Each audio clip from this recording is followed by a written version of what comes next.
Hello, boys and girls. This video, we're going to be covering section 5.2, constructing linear functions. Now, this is going to seem real familiar to you because in chapter 4, we constructed linear equations. Well, linear functions are linear equations, so it's going to look a lot like what we've done before. However, in true reveal form, they have tried to complicate it as much as possible. So I'm going to try to decomplicate it. All right, you're going to want to turn in your workbooks to page 273, right? Your I can statement, I can write linear functions from graphs, tables, and verbal descriptions. We wrote linear equations from graphs, tables, and verbal descriptions. So we're going to be doing pretty much the same thing. All right, like I said, they have tried to complicate this. They put a lot of word problems in, and this is their explanation. Basically, what this says in regular English is that a linear function, need a pen, function is in the form y equals mx plus b. When you write or create a linear function, you need to know what the m is, and you need to know what the b is, and you need to write it in that format, filling in some number for m, and then plus or minus some number for the y-intercept. Okay, only in functions, we're going to call this the initial value. Same thing, it's still the y-intercept. But in word problems, they like to call it initial value. So that's what they're showing you here. Initial value is the y-intercept, all right? So you would put that number here. It intercepts y at +1. This is 0, this is +1. So you would put +1 here. And then the slope is up 1, right 2, so the slope is 1/2, all right? Like I said, we've done this before. This is just their attempt to really complicate it. This is my example. This is not in your book. All right, this is one I made up. This is basically what's going to happen. They're going to give you a graph, only it's going to have a whole lot more going on than this. And they're going to ask you to write the function in slope-intercept form. You need an m, you need a slope, and you need a y-intercept. All right, so first thing we'll do is find the slope. Going from the left to the right point, we're going to go up 1, up 2, up 3. So up 3 is the top number. Right 1 is the bottom number. The simplest way to write this is 3. Our slope is 3, so we write 3x. Where's our y-intercept? Here's our y-intercept right here. All right, this line intersects the y-axis, this is y, at +2. So we write +2. This is the equation that represents this line. We have created this function from this graph. This is their version of it. Like I said, it's got a lot going on.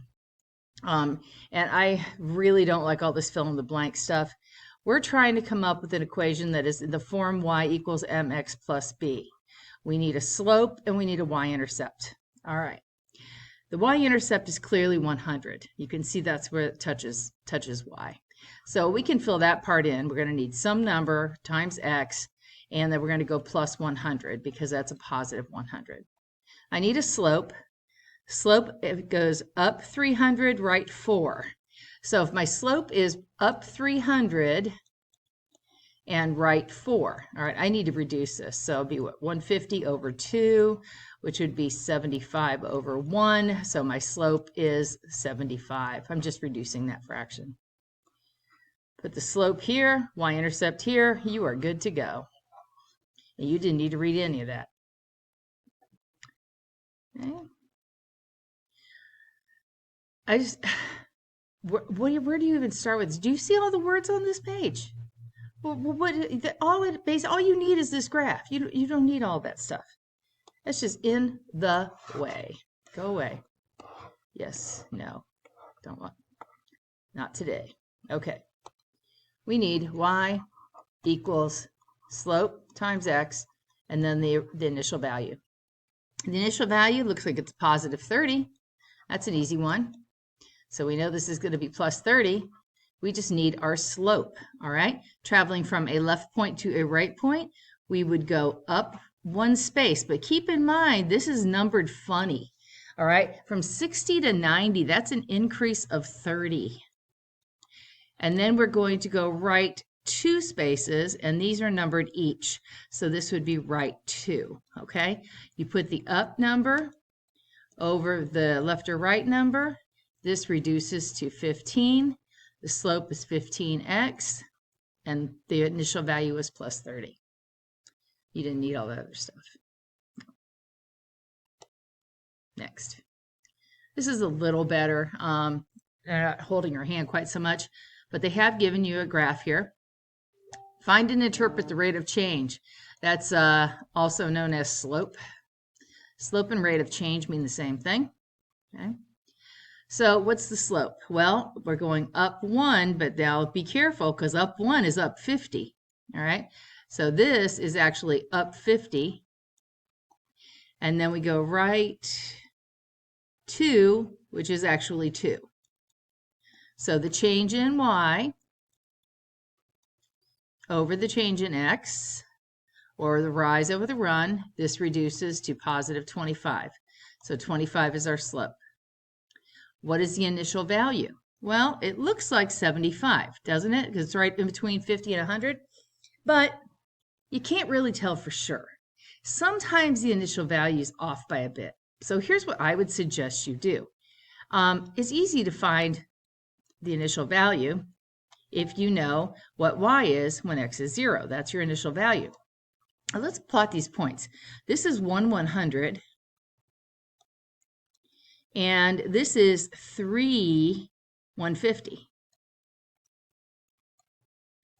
Okay? Well, you know what? I want to know what it is every 2, every 1. Sorry about all the dinging. My phone's going off. 2, 3/150. Alrighty, so the jump from 100 to 150 is an increase of 50, right? So it would make sense that this would go 25, 25, right? Because you cut that in half. So this would be 125. Does that look right? 2, 125? Yes, it looks right. So let's see. What is going on in the y column here? This is going down by 25, down by 25. So this is going to go down by 25. If 100 goes down by 25, you get 75, which is what we thought that y-intercept was to begin with. So this proves that it is at 0, 75. Now, here's what they want you to do. They want you to take the coordinates of a point. Let's take 1/100. We have 1/100. That's an x, and this is a y. We also know slope is 25, so we know the slope is 25. They want you to take y equals mx plus b. They want you to plug the y here. They want you to put the x here, and they want you to put the slope here, and then find out what b is. It's kind of a hard way to do it, especially when we can kind of tell it's 75 anyway. But let's try it their way, just so I can say I demonstrated it for you. In this case, y would have been 100, m is 25, being multiplied with the x, which is 1, plus b. Well, that gives us 100 equals 25 plus b. And we could subtract 25 from both sides to get b by itself, and we get b is 75. No matter how you do it, the initial value is 75. Now we're going to write the equation in y equals mx plus b form. So we have y equals, m is 25, so we put 25x. b is positive 75, so that's our equation. We just need to find the slope or the rate of change and the y-intercept or the initial value. Same process we did in chapter 4. They're just putting different names on the slope and the y-intercept here. And they're adding a lot more words. Okay, so I felt like we needed a couple of extra examples. So these are not in the book. And you can see that. These are not in the book. I made these up. All right. So when you're given a table, all right, we need to find the initial value and we need to find the slope. That's what we always need to have. We need the initial value and the slope. We need the m and the b. All right, well, finding slope from a table is easy peasy. We've been doing that for chapters now. This goes up by 1, up by 1, up by 1. And this goes up by 750. Up by 750. up by 750. So the rate of change here is positive 750. So we have y equals 750 x. All right. What would be the initial value? All right. Well, what are we talking about here? Cassidy's babysitting earnings are shown in the table. Assume the relationship is linear. Okay. So Cassidy's doing some babysitting, and this is how much money she has. All right. We need an initial value, but there's no zero over here. There's no zero. We need to know when x is 0, what would this be? Okay. So let's back it up. 2, 1, 0. All right. Wouldn't this go down by 750? It would, wouldn't it? And that would give us $15. And then it would go down by 750 again. That would give us 750. And if it went down by 750 again, it would be 0. So in this relationship, the y-intercept is 0, and we just have y equals 750x, because we don't write plus 0. Okay? Hayden's progress through his latest book is shown in the table. Assume the relationship is linear. Okay? So how is this changing? This is going up by 1, up by 1, up by 1. How is this changing? Up by 45, up by 45, up by 45. So our slope is 45. Y equals 45x. What's the initial value, though? We don't know, but we can back it up. After one day, we would subtract 45, we would have 45. And again, just like the last one, if we subtract 45 again, we arrive at 0. So this would be plus 0, or we don't write that. Okay? So this equation is just this one. All right? This is their version of that. I gotta say, this looks pretty complicated. Let me see if I can simplify it for you. In the margin, feel free to take these notes. We have this table. We need a slope and we need an initial value, okay? I don't have a 0 here, so we're going to have to go for the 0. All righty, let's see. How is this changing? This is going up by 1, up by 1, up by 1. How is this changing? That looks like up by 15, up by 15, up by 15, up by 15. So this is going up by 15. So the rate of change is increased by 15. Now, to go backward, we'd have to subtract 15. What's 35 minus 15? 20. So this one has an initial value of 20.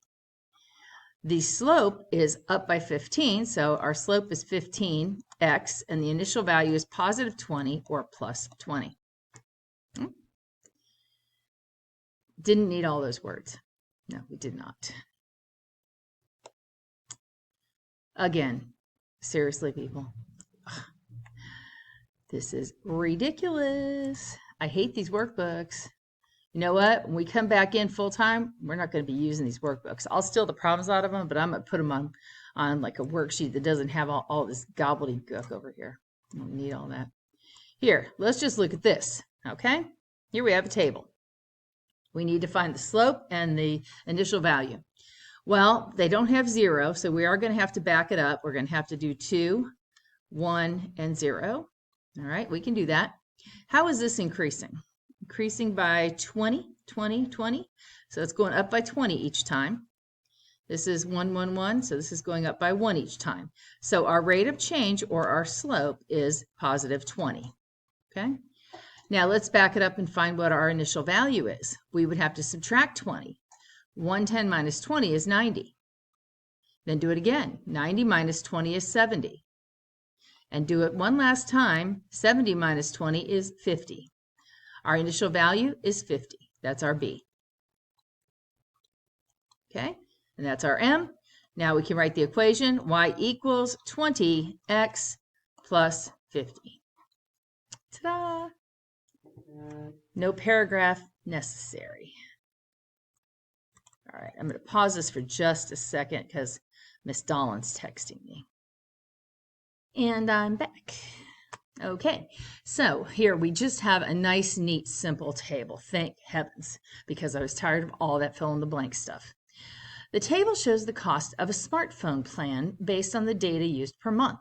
Assume the relationship between the two quantities is linear. Okay, again, I notice we don't have a 0. So we're going to have to back up to 1 and then 0. All right, let's find the rate of change. How is this changing? Up by 15, up by 15, up by 15. How is this changing? Up by 1, up by 1, up by 1. Change in y over the change in x. Our rate of change is 15. That's our m. Now we need a b. We need to know what is y when x is 0. Okay? So when we were going this way, we were adding 15. To go backwards, we have to subtract 15. So 50 minus 15 is 35. And then we have to go one more step to get to 0. 35 minus 15 is 20. All right? So our initial value, or our b value, is 20. We're ready to write our equation. Y equals 15x plus 20. Straightforward and simple. Okay, now they're going to give you problems that are like word problems. Oh, and they gook these up big time too. Wait till you see. Woo-wee. Okay, first of all, I made this problem up too with a little help from Trenton.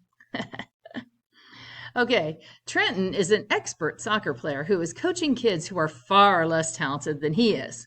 He charges an upfront fee and then $40 per hour. Kylan paid $280 for 4 hours of lessons. So we want to write an equation for this system, for this situation, this relationship. Okay, we need an m and a b, all right? What do we know? Well, we know Kylan paid $280, okay? We also know that Trenton charges an upfront fee, but it didn't tell us how much the upfront fee was, okay? But we know he charges $40 per hour plus the upfront fee.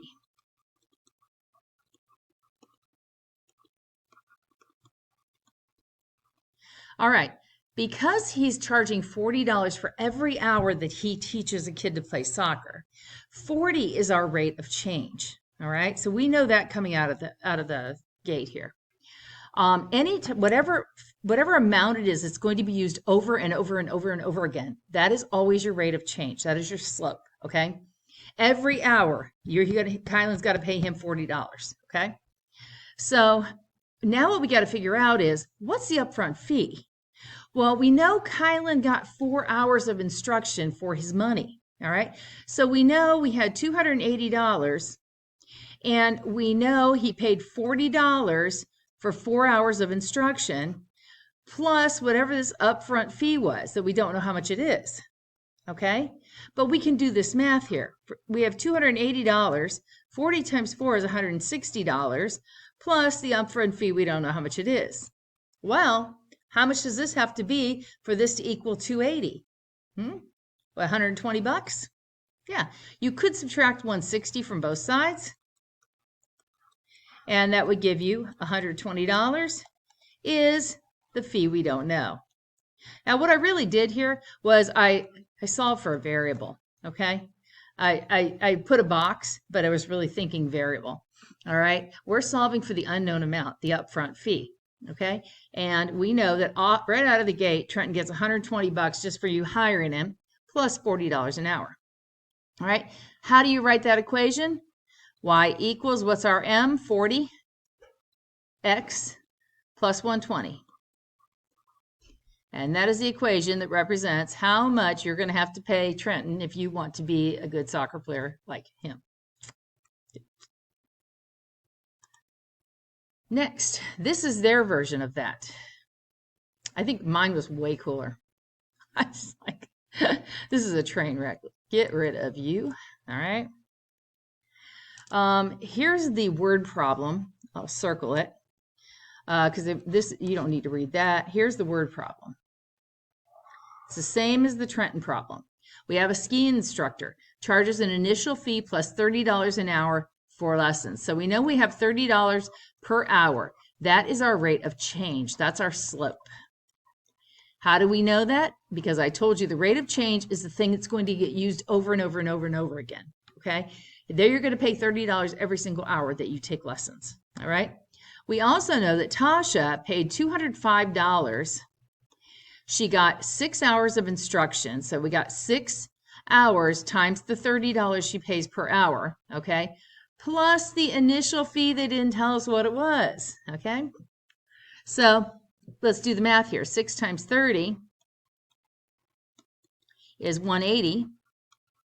Plus, let's call it what it is. Some number we don't know.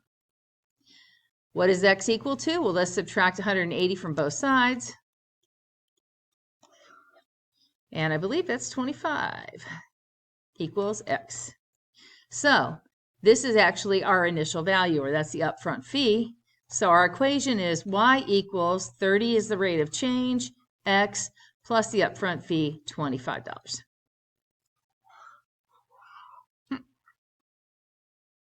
See, not as scary and complicated as they made it look like it was going to be. Oh, here's another one. Oh, no, no, no, no, no. I'm not doing that. Here's the word problem right here. All right. Here's what you're looking for.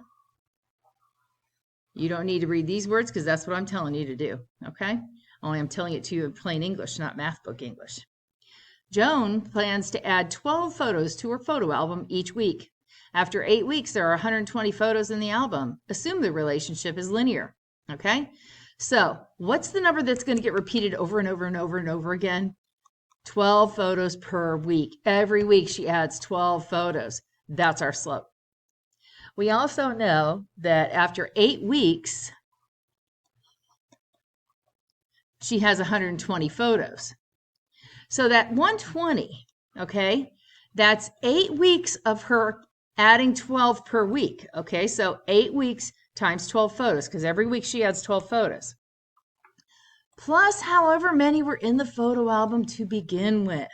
Okay, so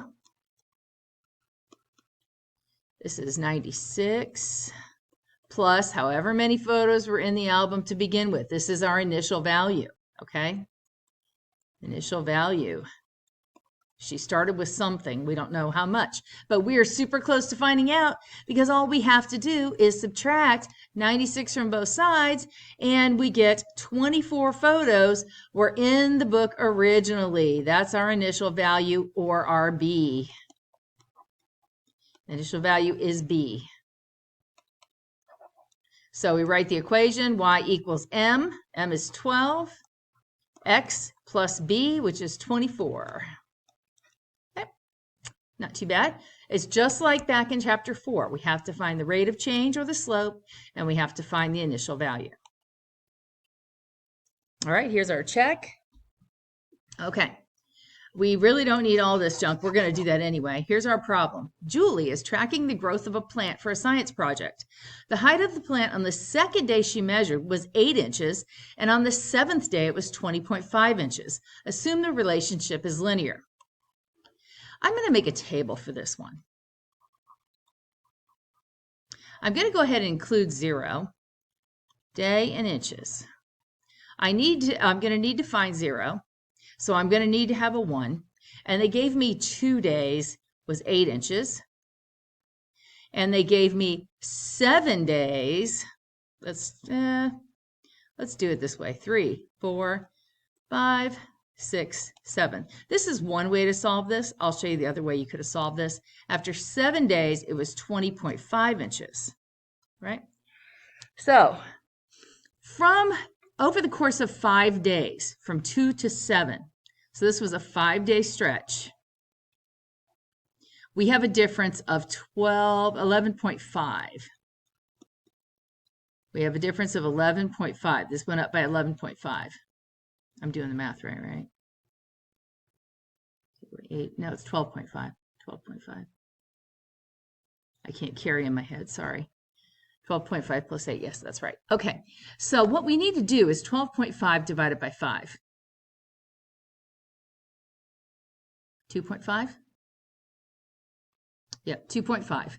So what we're doing is we're increasing each time by 2.5. All right, so this would have been 10.5. Add another 2.5, this would have been 13. Add another 2.5, this would have been 15.5. Add another 2.5, this would have been 17. Add another 2.5, it would have been 20.5. This is going up by 2.5 each time. All right. This is going up by 1. So our slope is 2.5. Now, to get back to 0, we subtract 2.5 from 8, so that would give us 5.5. And then we subtract 2.5 again, and we would get 3. So initially, the plant would have been 3 inches tall. So our equation is y equals 2.5, that's our slope, x plus 3, our initial value. Okay, now they made this pretty complicated for us. There was another way for us to solve this, okay? And I'm trying to not take too long because I realize this has already gotten to be kind of a long video. There's another way to solve this. They gave us 2 xy points. Second day, 8. Seventh day, 20.5. We could have found slope by doing slope formula. We could have found the rate of change by using the slope formula. Remember that one? Second y minus the first y over second x minus the first x. 20.5, this would be 12.5 over 5, which reduces to 2.5. So we could have found slope that way. Now, once we knew slope was 2.5, we could have taken either one of these xy points, like let's take 2, 8, and plug these numbers into the y equals mx plus b to find out what b is. This is an m, this is an x, this is a y. All right? So we have y. Well, no, I don't want to start there. Now I'm taking it. Take longer than it was. Our y value is 8. Our m is 2.5 times x plus b. I was supposed to write x. Sorry, I'm starting to get distracted. It's getting late in the day. And x was 2. Okay. So we have 8 equals 2 times 2.5 is 5 plus b. Subtract 5 from both sides. And we get b is 3. Same answer. 2 different methods. You can go with the chart method if you're comfortable with that. Or you could have gone with this method, which you're probably not as comfortable with. But that's how the book shows you to do it. All right. So I showed you. Okay. Pick the easiest way. And don't feel like you have to know how to do this right this second. We're going to do lots of examples of these. This is really prevalent on our state test, and I want to make sure you can do these. So this is just the beginning. All right. I don't think I want to go here. My video is already almost 30 minutes long, and this is not a great problem. First of all, they're graphing 2 lines, and they want you to compare them. That in itself is an entire lesson. Okay. This is not something that we can cover at the tail end of a 30-minute video. This is an entire lesson on its own, having 2 functions and making comparison. And I believe that's in the next section. So we're not going to mess with that. The only reason we're going to stop off here is because I think it's kind of cool. I have 2 grandsons, and their names are Jack and Ryan. So I thought that was kind of cool too. But this is another comparison. Like I said, this is a whole unit on its own. So we're not going to go there. All right, and that brings us to the end of this video, thankfully, after a really long video. You do need a secret word, however, though. I was doing some research on keeping pet frogs, which I have decided against because they're extremely tough to take care of, very time-consuming. But I did find a thing on the most popular pets in the country. And while everyone says that the dog is the most popular pet, and it is the most popular, it's not the most prevalent. Because people tend to keep more than one of other kinds, most people have 1 dog, but it's not unusual to have more than 1 cat. There are other pets that are more numerous, okay? And the most numerous house pet is the freshwater fish. There are more freshwater fish living in homes in the United States than any other type of pet. So your secret word for this really long video is freshwater fish. And with that, I'm going to sign off here, and I will see you in class with more examples.